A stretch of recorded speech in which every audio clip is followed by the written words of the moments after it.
സൗഖ്യത്തിൻ്റെ പുതിയ എപ്പിസോഡിലേക്ക് എല്ലാ ശാലവും പ്രേക്ഷകർക്കും സ്വാഗതം. എൻ്റെ പേര് സിസ്റ്റർ ഡോക്ടർ ഓസ്റ്റിൻ. ഞാൻ അമല ആയുർവേദ ആശുപത്രിയിൽ കഴിഞ്ഞ 33 വർഷമായിട്ട് സേവനം ചെയ്യുന്ന ഒരു സിസ്റ്റർ ഡോക്ടറാണ്.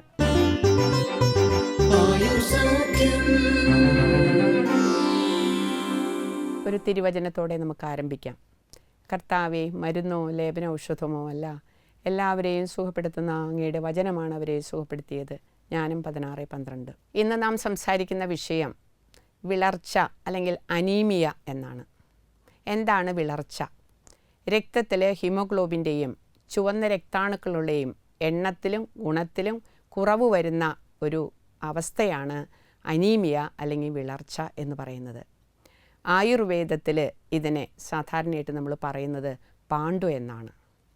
ശരീരത്തിൽ നിന്ന് രക്തം നഷ്ടപ്പെടുകയോ ഉൽപ്പാദിപ്പിക്കപ്പെടുന്ന രക്തം ശരീരത്തിൻ്റെ പോഷണത്തിന് മതിയാകാതെ വരികയോ ചെയ്യുമ്പോഴാണ് പാണ്ഡു എന്ന രോഗം ഉണ്ടാകുന്നത്. മൊത്തം ജനസംഖ്യയിൽ ഒരു 30% പേർക്കെങ്കിലും ഈ രോഗം ഇന്ന് കാണുന്നുണ്ട്. അതിൽ കൂടുതലായിട്ട് നമ്മൾ കാണുന്നത് മുലയൂട്ടുന്ന അമ്മമാർ, ഗർഭിണികൾ, കൗമാരപ്രായക്കാർ, ഇവർക്കാണ് കൂടുതലായിട്ട് ഈ പാണ്ഡു അല്ലെങ്കിൽ വിളർച്ച കാണുന്നത്. ഇനിയും ഇതിൻ്റെ കാരണങ്ങളിലേക്ക് നമ്മൾ കടക്കുമ്പോൾ എന്താണ് തെറ്റായ ആഹാരക്രമം എന്ന് പറഞ്ഞാൽ പോഷകാഹാരങ്ങളുടെ കുറവ്, അതോടൊപ്പം തന്നെ സമയക്രമം പാലിക്കാത്ത ഭക്ഷണ രീതി, ഇരുമ്പ് സത്ത് കുറവ്, അതായത് ഇരുമ്പ് സത്ത് ഉള്ള ആഹാരങ്ങൾ കഴിക്കുന്നത് കുറവുന്നു. ഇത് ഒരു പ്രധാന കാരണം. രണ്ടാമത്തെ കാരണം രക്തസ്രാവ രോഗങ്ങൾ എന്ന് പറഞ്ഞാൽ അൾസർ, അതുപോലെ പൈൽസ്, അതുപോലെ തന്നെ മറ്റ് ക്യാൻസർ, അബ്ഡോമിനൽ ക്യാൻസർ, ഇങ്ങനെ തുടങ്ങിയ രോഗങ്ങളിൽ കൂടെ കൂടുതലായിട്ട് രക്തസ്രാവം ഉണ്ടാകുന്നു. അതുമൂലം അനീമിയ ഉണ്ടാകുന്നു. മൂന്നാമത്തത് ആർത്തവ സംബന്ധമായ ചില രോഗങ്ങളുണ്ട് എന്ന് പറഞ്ഞാൽ PCOD, അതുപോലെ പോളിമെനോറിയ, അത് എക്സസീവ് ബ്ലീഡിങ്, മെൻസ്ട്രുവൽ ബ്ലീഡിങ്, ഇങ്ങനെയൊക്കെയുള്ള കണ്ടീഷൻസിൽ നമ്മൾക്ക് ഈ അനീമിയ അല്ലെങ്കിൽ വിളർച്ച ഉണ്ടാകുന്നുണ്ട്. അടുത്തൊരു കണ്ടീഷൻ പറയുന്നതാണ് ഗർഭകാല രോഗങ്ങൾ. അതായത് അടുപ്പിച്ചടുപ്പിച്ചുണ്ടാകുന്ന പ്രസവങ്ങൾ, ഗർഭിണിക്കുണ്ടാകുന്ന വിളർച്ചകൾ, ഇതൊക്കെ പിന്നെ പ്രസവത്തിൽ അമിതമായിട്ട് രക്തം നഷ്ടപ്പെടുക, അങ്ങനെ ഓവർ ബ്ലീഡിങ് ഉണ്ടാവും ചില സ്ത്രീകൾക്ക് പ്രസവത്തിൽ. അപ്പോൾ അങ്ങനെയുള്ള കണ്ടീഷൻസിലും ഈ അനീമിയ എന്ന അവസ്ഥ ഉണ്ടാകാം. പിന്നെ നമ്മൾ പറയുന്നത് ഒരു സാധാരണ ഒരു സമീകൃത ആഹാരം, ഞാൻ നേരത്തെ പറഞ്ഞു, ചില വിറ്റാമിനുകൾ B6, ഫോളിക് ആസിഡ്, അങ്ങനെയുള്ള വിറ്റാമിനുകളുടെ കുറവ് മൂലവും ഈ രോഗം ഉണ്ടാകുന്നുണ്ട്. പിന്നെ വെള്ളം ധാരാളം കുടിക്കാത്തൊരവസ്ഥ വരുമ്പോഴും അതും ഒരു ചെറിയ കാരണമായിട്ട് നമ്മൾ സാധാരണ രീതിയിൽ പറയുന്നുണ്ട്. പിന്നെ വിറ്റമിൻ C, ഫ്രൂട്ട് ഡയറ്റ് എടുക്കുന്നത് വളരെ കുറയുക, ആ അവസ്ഥ. പിന്നെ കുഞ്ഞുങ്ങൾ, മുല കുടിക്കുന്ന കുഞ്ഞുങ്ങൾ അമ്മയുടെ പാല് കൂടുതൽ കഴിക്കും, പക്ഷേ അവർ സാധാരണയായിട്ട് അവർക്ക് മറ്റ് ആഹാരങ്ങൾ കഴിക്കാത്ത അവസ്ഥ വരും. അങ്ങനെ ഒരു അവസ്ഥ വരുമ്പോൾ ഈ കുഞ്ഞുങ്ങൾക്ക് കിട്ടേണ്ട പോഷകങ്ങൾ, പ്രത്യേകിച്ച് ഇരുമ്പ് സത്തിൻ്റെ ഒക്കെ പോഷകം ആഹാരത്തിൽ നിന്ന് കിട്ടില്ല. പാലിൽ നിന്ന് കിട്ടുന്നൊരു പോഷകം, അമ്മയുടെ പാലിൽ നിന്ന് കിട്ടുന്ന പോഷകം മാത്രമേ കുട്ടിക്ക് കിട്ടുള്ളൂ. അതുമൂലം നമ്മൾ സാധാരണ രീതിയിൽ അനീമിയ അല്ലെങ്കിൽ വിളർച്ച ഉണ്ടാകാറുണ്ട്. അപ്പോൾ ഇതൊക്കെയാണ്. പിന്നെ ചില കൃമികൾ, ബാക്ടീരിയൽ ഇൻഫെക്ഷൻ, ഇതുകൊണ്ടും നമ്മൾ സാധാരണ രീതിയിൽ ഒരു കാരണമായിട്ട്, അനീമിയയ്ക്ക് ഒരു പ്രധാനപ്പെട്ട കാരണമായിട്ട് ഭവിക്കുന്നുണ്ട്. പിന്നെ എന്താണ് ഇതിൻ്റെ പാത്തോളജി? നമ്മൾക്കറിയാം, ചുവന്ന രക്താണുക്കൾ ഉണ്ടാകുന്നത് നമ്മുടെ എല്ലിൻ്റെ മജ്ജയിലാണ്, ബോൺ മാരോയിലാണ് ഇത് ഉണ്ടാകുന്നത്. ഒരു ദിവസം 5 ലക്ഷം കോടി ചുവന്ന രക്താണുക്കളാണ് നമ്മുടെ എല്ലിൻ്റെ മജ്ജയിൽ ഉൽപ്പാദിപ്പിക്കപ്പെടുന്നത്. അതിൻ്റെ ഉൽപ്പാദിപ്പിക്കപ്പെടുന്ന ചുവന്ന രക്താണുക്കളുടെ കാലാവധി, ഡ്യൂറേഷൻ എന്ന് പറയുന്നത് 120 ദിവസമാണ്. ചില അനാരോഗ്യകരമായ അവസ്ഥകളിൽ, അത് ആരോഗ്യം നഷ്ടപ്പെടുന്ന അവസ്ഥകളിൽ ഇതിൻ്റെ ലൈഫ് സ്പാൻ അല്ലെങ്കിൽ ജീവിതകാലം പിന്നെയും കുറയും. ഈ ചുവന്ന രക്താണുക്കൾ ഉൽപ്പാദിപ്പിക്കപ്പെടുന്നതിൻ്റെയും നശിപ്പിക്കപ്പെടുന്നതിൻ്റെയും തോതിൽ വളരെയധികം വ്യത്യാസങ്ങൾ വരുമ്പോഴാണ് നമുക്ക് ഈ അനീമിയ എന്നുള്ള അവസ്ഥ ഉണ്ടാകുന്നത്. ഇനിയും അതിൻ്റെ റിസ്ക് ഫാക്ടർ എന്ന് പറയുന്നത് ആർത്തവ സംബന്ധമായിട്ടുള്ള രോഗങ്ങളുള്ളവർ, അതുപോലെ ഗർഭിണികൾ, പിന്നെ അതോടൊപ്പം തന്നെ പൈൽസ്, അൾസർ, ഇങ്ങനെയൊക്കെയുള്ള രോഗമുള്ളവർക്കും ഇങ്ങനെ ഒരു അവസ്ഥ ഉണ്ടാകാറുണ്ട്. അതിൻ്റെ റിസ്ക്, ഇങ്ങനെയുള്ളവർക്ക് അനീമിയ ഉണ്ടാവാൻ സാധ്യത കൂടുതലാണ്. ഇനി എന്താണ് ഇതിൻ്റെ ലക്ഷണങ്ങൾ നമുക്ക് തന്നെ അറിയാം. ക്ഷീണം, ദഹനക്കേട്, വിശപ്പില്ലായ്മ, കിതപ്പ്, അതോടൊപ്പം തന്നെ അമിതമായ ഉറക്കം, ഭക്ഷണത്തിന് രുചിയില്ല, പിന്നെ കാലുകളിൽ നീര്, മുടി കൊഴിച്ചിൽ, വിരലിൻ്റെ നഖം പൊട്ടിപ്പോവുക, അതോടൊപ്പം തന്നെ ചിലർക്ക് വോമിറ്റിംഗ് സെൻസേഷൻ ഉണ്ടാവും ചിലർക്ക്, പിന്നെ ശ്വാസ തടസ്സം പോലെ അനുഭവപ്പെടും, ഭയങ്കര പാൽപിറ്റേഷൻ, ഒരു ചെറിയ ദൂരം നടക്കുമ്പോഴത്തേക്കാണ് കിതച്ച് അവശതപ്പെടുന്ന കാണാം. അപ്പോൾ ഇതൊക്കെയാണ് സാധാരണ. പിന്നെ ഈ കണ്ണുകൾക്കൊക്കെ എൻ്റെ പോളയൊക്കെ നമുക്ക് പിടിച്ചു നോക്കി കഴിഞ്ഞാൽ അറിയാം വെള്ളം വെച്ചിരിക്കും. അതുപോലെ ത്വക്കിന് വെളുത്ത നിറം, അതായത് ചോര നിറം ഇല്ലാത്ത അവസ്ഥ ത്വക്കിനുണ്ടാകും. ഇതൊക്കെയാണ് ഇതിൻ്റെ പ്രധാനപ്പെട്ട ലക്ഷണം. പിന്നെ ചില ആഹാരങ്ങളോട് താല്പര്യം കൂടും ഇവർക്ക്. ഇപ്പം മണ്ണ് തിന്നുക, അതിൽ പുളിയുള്ള ആഹാരം കഴിക്കുക, രക്തേ അമ്ല ശിശിരപ്രീതി എന്നാണ് പറയുന്നത് ആയുർവേദത്തിൽ. രക്തം കുറഞ്ഞു കഴിഞ്ഞാൽ അമ്ലം, ശിശിരം, തണുത്ത ഐസ് ക്യൂബൊക്കെ എടുത്ത് കഴിക്കാൻ തോന്നുന്നവർക്ക്. അമ്ലം എന്ന് പറഞ്ഞാൽ പുളിയുള്ള ആഹാരം, അമ്ലേ ശിശിരപ്രീതി, രക്തേ അമ്ല ശിശിരപ്രീതി, ഇങ്ങനെയുള്ളതിന് പ്രീതി, അതായത് ഇഷ്ടം കൂടും. അപ്പോൾ അത് രക്തം കുറഞ്ഞു എന്നുള്ളതിൻ്റെ ഒരു പ്രത്യേകം. പിന്നെ ഇങ്ങനെയുള്ളവരെ നമുക്ക് കാണാം, ഇവർ ഓടിപ്പോയി എപ്പോഴും അച്ചാറെടുത്ത് തിന്നണ കാണാം. അല്ലെങ്കിൽ പുളിരസമുള്ള വാളംപുളി അല്ലെങ്കിൽ മാങ്ങ, പച്ചമാങ്ങ പൂട്ടി തിന്നുക, ഇതൊക്കെ അവർക്ക് ഭയങ്കര ഇഷ്ടമായിരിക്കും. അത് ചെറിയ കുട്ടികളാണെങ്കിൽ നമ്മൾ ഈ ചുമരിൻ്റെ മണ്ണൊക്കെ പൊളിച്ച് തിന്നണ കാണാം. അപ്പോൾ ഇത് ഒരു പ്രധാന ലക്ഷണമായിട്ടാണ് സാധാരണ രീതിയിൽ നമ്മൾ പറയുന്നത്. ഇനി അതിൻ്റെ കോംപ്ലിക്കേഷൻ പറയുമ്പോൾ നമുക്കറിയാമല്ലോ, കോംപ്ലിക്കേഷൻ എന്ന് പറയുന്നത് ഭയങ്കര ഹാർട്ട് സംബന്ധമായ പ്രശ്നങ്ങളിലേക്ക് അത് കടക്കാൻ വഴിയുണ്ട്. അതികഠിനമായിട്ടുള്ള ഭയങ്കര ശ്വാസ തടസ്സം, ഭയങ്കര ക്ഷീണം, കിതപ്പ്, അമിതമായിട്ടുള്ള കിതപ്പിലേക്ക് അത് നയിക്കും. അപ്പോൾ അങ്ങനെ പിന്നെ ചില കേസുകളിൽ എപ്പോഴും കിടന്നോടത്തുനിന്ന് എഴുന്നേക്കില്ല, ഭയങ്കരമായിട്ടുള്ള ഉറക്കം, എപ്പോഴും ഉറക്കം തന്നെ ഉറക്കം. അപ്പോൾ ഇതൊക്കെയാണ് ഇതിൻ്റെ കൂടുതലായിട്ടുള്ള കോംപ്ലിക്കേഷനായിട്ട് നമുക്ക് കാണുന്നത്. ഇനി എന്താണ് ഇതിൻ്റെ ചികിത്സാ രീതി എന്ന് പറയുമ്പോൾ, നമ്മുടെ OP കൺസൾട്ടേഷന് വരുന്ന രോഗികൾക്ക് നമ്മൾ കണ്ണ് എക്സാമിൻ ചെയ്ത് കഴിഞ്ഞാൽ നമുക്കറിയാൻ പറ്റും, ഒട്ടുമുക്കാലും രോഗികൾ, ഒരു 1/3 രോഗികൾക്ക് ഈ അനീമിയ അല്ലെങ്കിൽ പാണ്ടു കാണുന്നുണ്ട്. അപ്പോൾ ഈ പാണ്ഡുവിൻ്റെ ഇതുപോലെ തന്നെ നമ്മുടെ OP വരുന്ന രോഗികൾക്ക് നമ്മൾ വീണ്ടും ഈ പാണ്ഡുവിൻ്റെ കാരണം ഒന്ന് ചെക്ക് ചെയ്യുന്നത് നല്ലതാണ്. എന്ന് പറഞ്ഞാൽ ഈ വൈറ്റ് ഡിസ്ചാർജ്മെൻ്റ് ഉള്ളവർക്ക് വളർച്ചയുണ്ടാവും, അതോടെ തന്നെ കൃമിയുള്ളവർക്ക് വളർച്ചയുണ്ടാവും. ചെറിയ കുട്ടികൾ OPയിലേക്ക് വരും, അവർ പറയും മണ്ണ് തന്നെയാണ്, അവർക്ക് വിശപ്പില്ല, വയറിങ്ങനെ ഉന്തി വരണ കാണാം. അപ്പോൾ അതിൻ്റെ അർത്ഥം അത് കൃമിയാണ്. കൃമി ഉള്ളത് കൊണ്ടാണ് ഈ വളർച്ച കുട്ടിക്ക് വന്നേക്കണേ. അപ്പോൾ നമ്മൾ കൃമിയുടെ ട്രീറ്റ്മെൻറ്റ് കൊടുക്കണം. അതിൽ വൈറ്റ് ഡിസ്ചാർജ്മെൻ്റ് ഉള്ള കുട്ടിക്ക് വളർച്ചയുണ്ടെങ്കിൽ അതിന് നമ്മൾ എന്ത് കൊടുക്കണം? വൈറ്റ് ഡിസ്ചാർജ്മെൻ്റ് ട്രീറ്റ്മെൻറ്റ് കൊടുക്കണം. പ്ലസ് അനീമിയ, വളർച്ച മാറാനുള്ള മരുന്നും കൂടി നമ്മൾ ചേർത്ത് കൊടുക്കുന്നതാണ് കൂടുതൽ ഉത്തമമായിട്ടുള്ളത്. ഇനി എന്തൊക്കെ മെഡിക്കേഷൻസാണ് നമ്മൾ സാധാരണ ഇതിന് കൊടുക്കുന്നതെന്ന് പറഞ്ഞാൽ, ദ്രാക്ഷാദി കഷായം, മൃദ്യുകാദി കഷായം, ചവനപ്രാശ ലേഹ്യം, പിന്നെ അതോടൊപ്പം തന്നെ നെല്ലിക്കാരിഷ്ടം, ധാത്രിയാരിഷ്ടം, ലോഹാസവം, ദ്രാക്ഷാരിഷ്ടം, പിന്നെ അന്നഭേദി സിന്ദൂരം, മണ്ടൂര വടകം. അപ്പോൾ അങ്ങനെയുള്ള ഈ അയേൺ സത്ത് കൂടിയ അത് പുനർനവ മണ്ടൂരം, അങ്ങനെയുള്ള മരുന്നുകൾ കൂടുതലായിട്ട് നമ്മൾ കൊടുക്കണം. അതോടൊപ്പം തന്നെ ഈ അന്നഭേദി തന്നെ ടാബ്ലറ്റായിട്ട് കിട്ടും, അത് ഭസ്മമായിട്ട് കിട്ടും. ഭസ്മമാണെങ്കിൽ അത് ചെറുനാരങ്ങ നീരും തേനും ചേർത്ത് കൊടുക്കുന്നതാണ് കൂടുതൽ ഉപയുക്തമായിട്ടുള്ളത്. പിന്നെ അവരോട് നമ്മൾ പറയും, അത് നമ്മൾ പത്യാപത്യത്തിൽ വരുന്നുണ്ട്, അപ്പോൾ അതിനകത്ത് നമ്മൾ എക്സ്പ്ലെയിൻ ചെയ്യാം. അപ്പോൾ ഇതൊക്കെയാണ് നമ്മൾ സാധാരണ കൊടുക്കുന്ന റെസിപ്പീസ്. ദ്രാക്ഷാരിഷ്ടം ലോഹാസവും നിർബന്ധമായിട്ട് നമ്മൾ കൊടുക്കണം, അതിൽ ദശമൂലാരിഷ്ടം കൂടി ആഡ് ചെയ്യാം. പിന്നെ നെല്ലിക്ക, അതിൽ ചവനപ്രാശത്തിൽ ഇതുണ്ട്. പിന്നെ ചില കേസിൽ ബ്രഹ്മരസായനം നമ്മൾ കൊടുക്കും, ബ്രഹ്മരസായനം. പിന്നെ എൻ്റെ ഒറ്റമൂലി എന്ന് പറഞ്ഞു കഴിഞ്ഞാൽ ഈ എള്ളരച്ചിട്ട് തേൻ ചേർത്ത് കഴിക്കാം, എള്ളരച്ചിട്ട്. പിന്നെ അതോടൊപ്പം തന്നെ ക്യാരറ്റ് ബീട്രൂട്ട് ജ്യൂസ്, അതുപോലെ തന്നെ ബീട്രൂട്ട് ജ്യൂസും അതോടൊപ്പം തന്നെ തേനും ചേർത്തിട്ട് നമ്മൾ കഴിക്കാൻ പറയും. അതോടൊപ്പം തന്നെ ഈ മഞ്ഞളും തൈരും കൂടി ചേർത്തിട്ട് അത് മിക്സ് ചെയ്തിട്ട് കഴിക്കാൻ പറയും. ചെമ്പ് പാത്രത്തിൽ വെള്ളം വെച്ചിട്ട് അത് നമ്മൾ ആ വെള്ളം തന്നെ പലവട്ടമായിട്ട് കഴിക്കാനായിട്ട് നമ്മൾ പറയും. ഇതൊക്കെയാണ് സാധാരണ രീതിയിൽ ഇതിൻ്റെ നമ്മൾ പറയുന്ന ഒറ്റമൂലി പ്രയോഗങ്ങൾ പറയുന്നത് ഇതൊക്കെയാണ്. പിന്നെ നമ്മൾ പറയുന്നത് വേറെ ഒരു പത്യാപത്യങ്ങൾ പറയുമ്പോൾ എല്ലാത്തരം ജീവകങ്ങൾ അടങ്ങിയ ആഹാരങ്ങൾ, ഇലക്കറികൾ, മത്സ്യം, മാംസം, മുട്ട, ഫ്രൂട്ട്സുകൾ, പ്രത്യേകിച്ച് ഈത്തപ്പഴം, മുന്തിരിങ്ങ, പൊംഗ്രാനൈറ്റ്, അത് മാതള നാരങ്ങ, അതുപോലെ ഡ്രൈഡ് ഫ്രൂട്ട്സ്, നട്ട്സ്, പാല്, അതുപോലെ തന്നെ ഗോതമ്പ്, ചോറ്, എല്ലാത്തരം ധാന്യങ്ങൾ, അതുപോലെ നിലക്കടല, കടല, പരിപ്പ്, ചെറുപയർ, എല്ലാത്തരം ധാന്യങ്ങൾ പച്ചക്കറികൾ നല്ലതാണ്. പാവയ്ക്ക നല്ല അയൺ സത്തുള്ളതാണ്, ഇരുമ്പ് സത്തുണ്ട്. പാവയ്ക്ക, പടവലങ്ങ, കുമ്പളങ്ങ, മത്തങ്ങ, ഇതെല്ലാം ഇതിന് വളരെ ഉപയുക്തമായിട്ട് നമ്മൾ കൊടുക്കുന്ന ഇഫക്റ്റീവായിട്ടുള്ള അതായത് പഴവർഗ്ഗങ്ങളും പച്ചക്കറികളുമാണ്. ഇതിൽ പാലിൻ്റെ ഉപയോഗം പാൽ നന്നായിട്ട് തന്നെ കൊടുക്കണം. ഈ ഈത്തപ്പഴമാണ് കുറച്ചും കൂടെ ഡ്രൈ ആയിട്ടുള്ള മുന്തിരിങ്ങ, ഉണക്കമുന്തിരി, അത് വെള്ളത്തിലിട്ട് കുതിർത്തിയിട്ട് നമ്മൾ കുഞ്ഞുങ്ങളൊക്കെയാണെങ്കിൽ അത് കൊടുക്കാൻ പറയും. പിന്നെ നമ്മൾ അപത്യങ്ങൾ പറയണത് നമ്മൾ എരിവ്, പുളി, മസാല, ഫാസ്റ്റ് ഫുഡ്, പിന്നെ ടിൻ ഫുഡ്, കെമിക്കൽസ് അടങ്ങിയ ആഹാരങ്ങൾ, ഇതൊക്കെയാണ് നമ്മൾ അപത്യങ്ങളായിട്ട് സാധാരണ രീതിയിൽ ഈ വളർച്ചയുള്ളവർക്ക് പറയുന്നത്. പിന്നെ നമ്മൾ ഇതിൻ്റെ പ്രിവെൻഷൻ എന്ന് പറയുന്നത് ചെമ്പ് പാത്രത്തിൽ വെള്ളം വെച്ചിട്ട് കുടിക്കാൻ പറയും, വെള്ളം ധാരാളം കുടിക്കാൻ പറയും.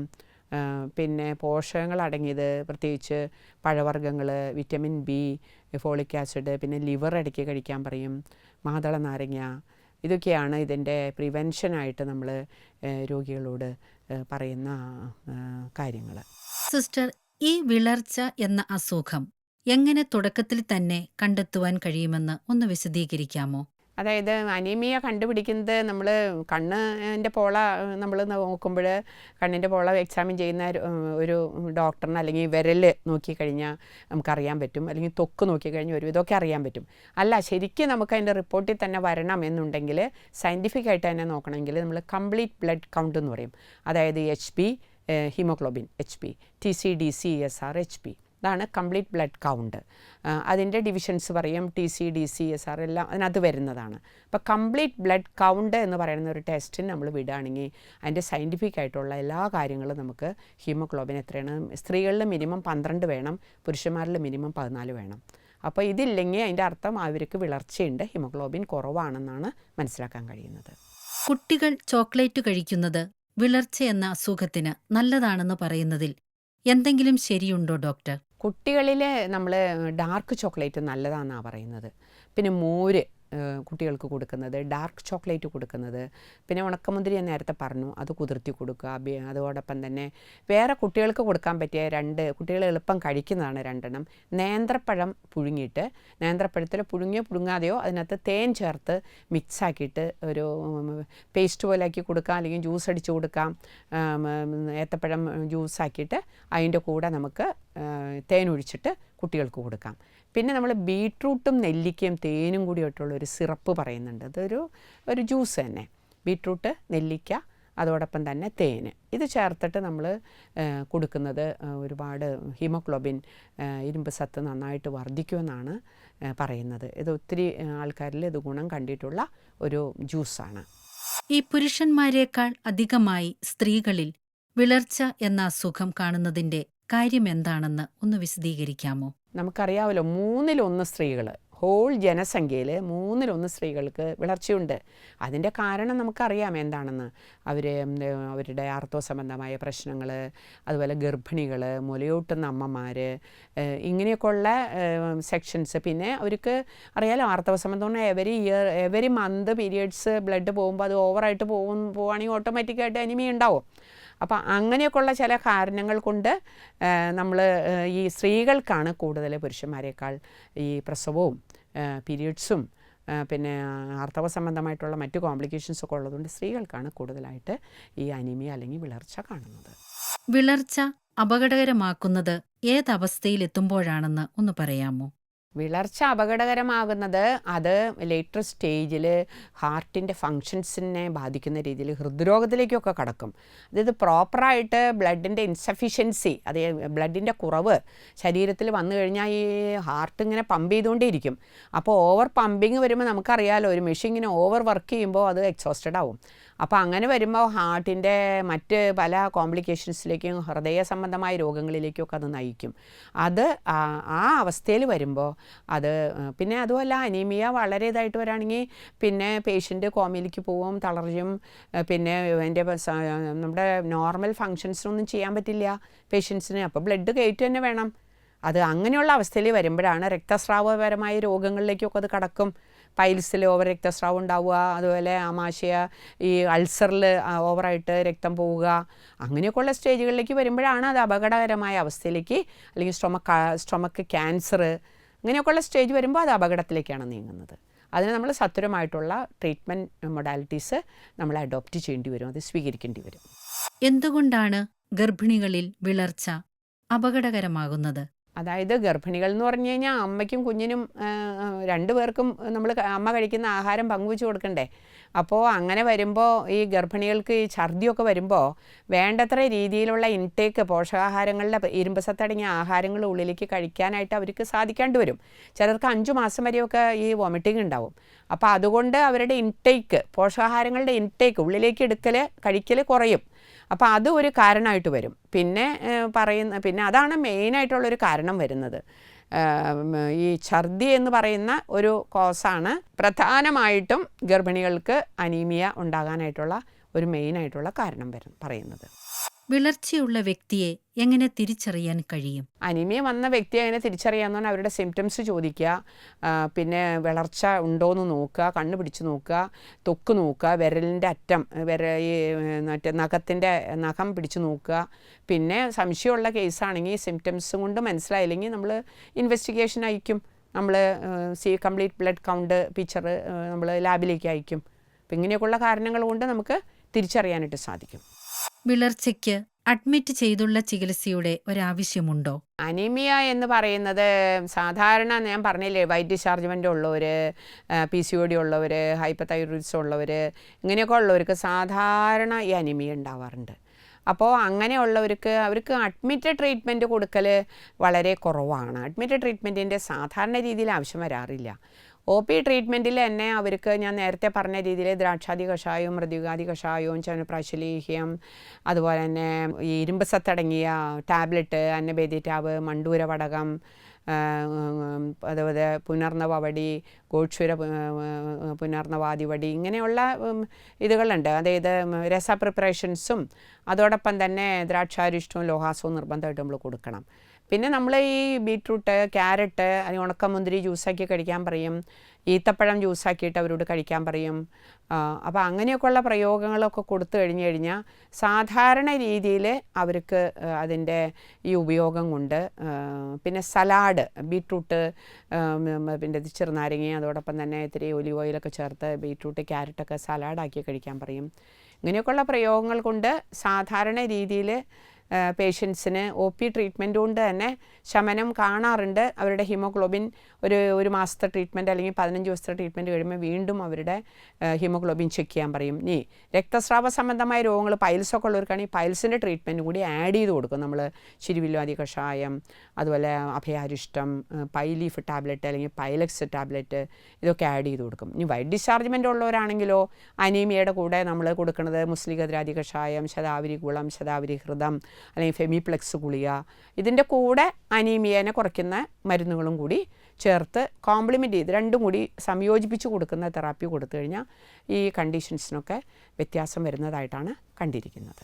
വിളർച്ച എന്ന അസുഖത്തെ ആരംഭത്തിൽ തിരിച്ചറിഞ്ഞാൽ പൂർണ്ണമായി ഭേദമാക്കാൻ സഹായിക്കുന്ന ഒറ്റമൂലികൾ ഏതൊക്കെയാണ് എന്നുകൂടി ഒന്ന് വിശദീകരിക്കാമോ ഡോക്ടർ? ആയുർവേദത്തിൽ ചെറിയ സിമ്പിളായിട്ട് തുടക്കത്തിലുള്ള വിളർച്ചയൊക്കെ ആണെങ്കിൽ നമ്മൾക്ക് എള്ള് അരച്ചിട്ട് അതിൽ തേൻ ചേർത്തിട്ട് കൊടുക്കാം. പിന്നെ ക്യാരറ്റ് ബീട്രൂട്ട് ജ്യൂസ് അടിച്ചു കൊടുക്കാം. അതുപോലെ ബീട്രൂട്ട് നെല്ലിക്ക ജ്യൂസ് തേൻ ചേർത്ത് കൊടുക്കാം. അതോടൊപ്പം തന്നെ നമ്മൾ ഈ ചെമ്പ് പാത്രത്തിൽ വെള്ളം വെച്ചിട്ട് ഒരു രാത്രി വെച്ചിട്ട് അതെടുത്തിട്ട് കൊടുക്കാം. അല്ലെങ്കിൽ സാധാരണ രീതിയിൽ ഉണക്കമുന്തിരി വെള്ളത്തിലിട്ട് കുതിർത്തിട്ട് അത് പിറ്റേ ദിവസം നല്ല ഞെരടി പിഴിഞ്ഞ് ഇത് കൊടുക്കാം. അല്ലെങ്കിൽ നമ്മുടെ ഈത്തപ്പഴം ജ്യൂസ് അടിച്ചു കൊടുക്കാം. പോംഗ്രാനൈറ്റ് അല്ലെങ്കിൽ നല്ല പഴുത്ത മുന്തിരിങ്ങ തന്നെ, ഫ്രഷായിട്ടുള്ള മുന്തിരിങ്ങ തന്നെ ജ്യൂസാക്കി കൊടുക്കാം. ഇങ്ങനെയൊക്കെയുള്ള പ്രയോഗങ്ങൾ മൂലം ചെറിയ രീതിയിലുള്ള അതിൻ്റെ പ്രശ്നമുള്ളെങ്കിൽ നമുക്ക് പരിഹരിക്കാൻ പറ്റുന്ന കാര്യങ്ങളാണ്. ഇനി നമ്മൾ വിളർച്ച എന്താണ്, ആയുർവേദത്തിൽ അതിനെ പാണ്ഡു എന്നാണ് പറയുന്നത്. അപ്പോൾ അത് എത്ര ശതമാനം ആൾക്കാർക്ക് കാണുന്നുണ്ട്, അതിൻ്റെ കാരണങ്ങൾ എന്താണ്, അതിൻ്റെ ലക്ഷണങ്ങൾ എന്താണ്, അതിൻ്റെ റിസ്ക് ഫാക്ടർ, കോംപ്ലിക്കേഷൻസ്, അതിൻ്റെ ട്രീറ്റ്മെൻറ്റ് മൊഡാലിറ്റീസ്, ഒറ്റമൂലികൾ, പിന്നെ അതിൻ്റെ പത്യാപത്യം എന്ന് പറയുന്നത് എല്ലാത്തരം ഞാൻ പഴവർഗ്ഗങ്ങൾ, നട്ട്സ്, അതുപോലെ എല്ലാ ആഹാരങ്ങളും നമ്മൾ കഴിക്കണം. പിന്നെ പ്രിവെൻഷൻ എന്ന് പറയുന്നത് നമ്മൾ ഈ പോഷകാഹാരങ്ങൾ കൂടുതലായിട്ട് ചേർത്ത് കോംപ്ലിമെൻ്റ് ചെയ്ത് കൊടുക്കണം. അതോടൊപ്പം തന്നെ നമ്മൾ ഇരുമ്പ് സത്ത് മേക്കപ്പ് ചെയ്ത് കൊടുക്കേണ്ടി വരും, ഇരുമ്പ് സത്തുള്ള ആഹാരങ്ങൾ. അപ്പോൾ ഇങ്ങനെയുള്ളതിനെ കുറിച്ചിട്ടൊക്കെ വിശദമായിട്ട് സംസാരിച്ചു. അപ്പോൾ നിങ്ങൾ സെൽഫ് ട്രീറ്റ്മെൻറ്റ് ചെയ്യരുതെന്ന് വീണ്ടും ഞാൻ ഉപദേശിക്കുകയാണ്. നല്ലൊരു കൺസൾട്ടൻറ്റിനെ കണ്ടിട്ട് വേണം നമ്മൾ ട്രീറ്റ്മെൻറ്റ് എടുക്കാനായിട്ട്. അപ്പോൾ നിങ്ങൾ എന്നെ ശ്രവിച്ചാൽ നിങ്ങൾക്ക് എല്ലാവർക്കും ഒരുപാട് നന്ദി പറയുന്നു. ഇനി ഒരു എപ്പിസോഡിൽ നമുക്ക് വീണ്ടും കാണാം. ഒരിക്കൽ കൂടി നന്ദി. ആയുർ സൗഖ്യത്തിൽ വരുന്ന വിഷയങ്ങളുമായി ബന്ധപ്പെട്ട സംശയങ്ങൾക്കും അഭിപ്രായങ്ങൾക്കുമായി ബന്ധപ്പെടുക 9188303000.